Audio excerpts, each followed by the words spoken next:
What's the meaning of British nuclear fuels?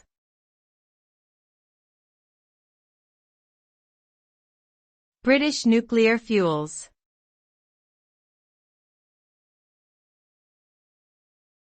British nuclear fuels.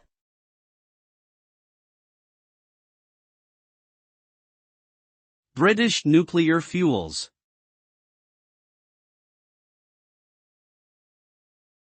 British nuclear fuels.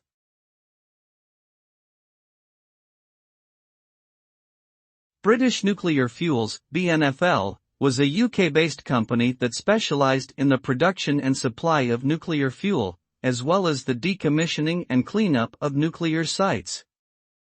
The company was founded in 1971 and was owned by the UK government until its eventual privatisation in 1996.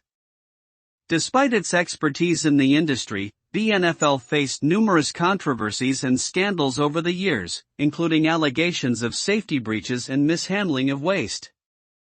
In 2005, the company was dissolved and its operations were transferred to new organizations. Today, the legacy of BNFL serves as a cautionary tale for the risks and challenges associated with nuclear energy.